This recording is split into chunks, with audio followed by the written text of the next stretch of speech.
patient dia ingat kan, kalau dia jumpa doktor, dia buat full body check up. Kata tu memang selalu digunakan, full body check up. Kalau saya dengar pun takut. Tapi sebenarnya macam contohnya punya health screening lah. Betul. Health screening tu sebenarnya dia ada package dia lah. Ada yang fokus untuk apa kan, kesihatan ke. Tapi boleh ke full body check up ni detect cancer? Pertama sekali kita kena tekankan kat sini, full body check up tu penting. Sebab apa? Majoriti penyakit ataupun masalah kepada pesakit masa mereka berumur bukannya kanser. Majoritinya ialah 3 serangkai tu lah. Oh yalah, kencing manis, jantung, kencing manis, darah tinggi, kolesterol semua. Jadi yang tu health screening memainkan peranan penting untuk yang tu. Untuk kesihatan, secara menyeluruh menyeluruh. lah, secara aman. Kanser ni hanya salah satu daripada faktor yang kita boleh tengok. Jadi kalau kita ikutkan, kalau kita nak buat screening untuk semua pesakit, tak ada juga, sebab majoriti pada pesakit kita tak ada kanser, tetapi ada beberapa jenis kanser yang kita tahu bila dia berumur, bila dia ada family history, kita patut buat screening. Sebagai contoh, breast cancer. Jadi kalau kita ada history breast cancer dalam family kita, patut kita screen dia mammogram, anak-anak dia berisiko tinggi. Betul. Barulah dia akan suruh screen lah. Betul. Kan. Ataupun adik-beradik kita ramai yang ada kanser usus. Kita kena buat skop. Atas umur 45 kita patut buat skop tiap-tiap 5 tahun.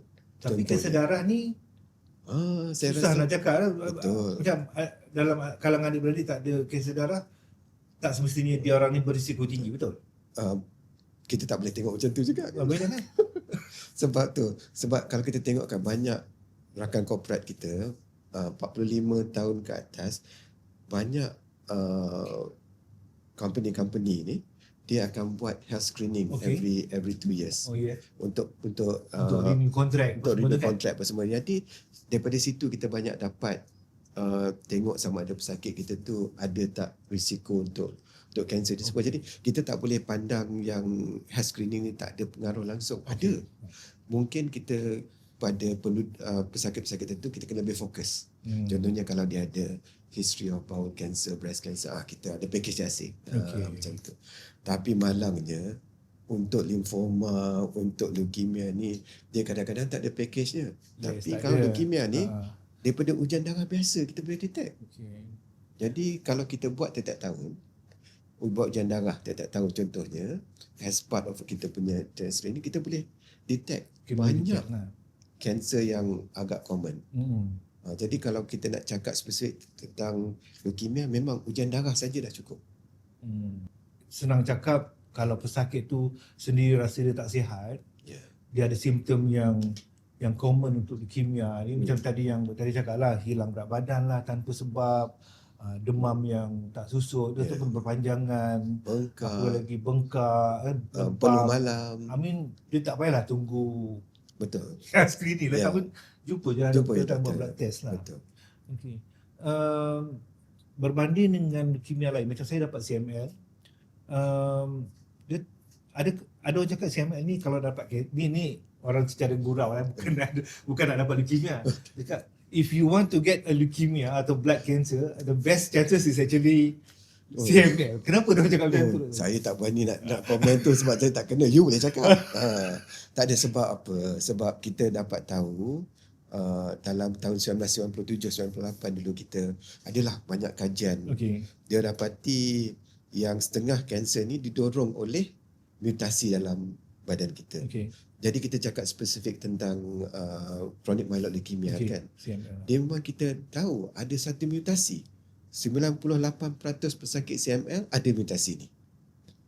Sampai kan kalau pesakit tu tak ada mutasi tu, ni bukan CML lah ni. Mutasi ni maksudnya apa? Berlaku mutasi ni dia sebenarnya dalam kromosom kita, di mana kromosom kita ni tertukar. Dia ada persilangan.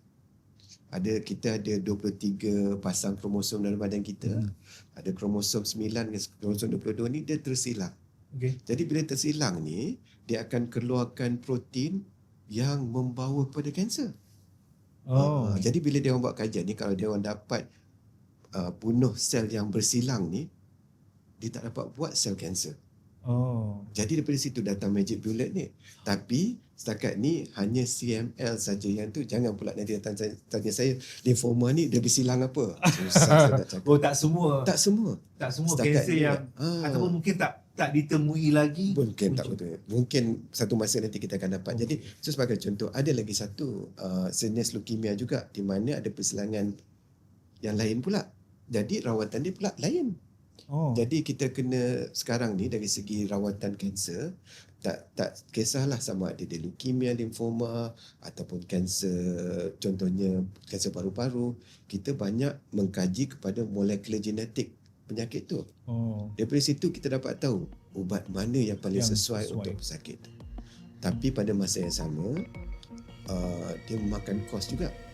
Jadi tak semestinya sekarang ni kita dapat memberikan rawatan yang sengkap tu pada semua pesakit kita.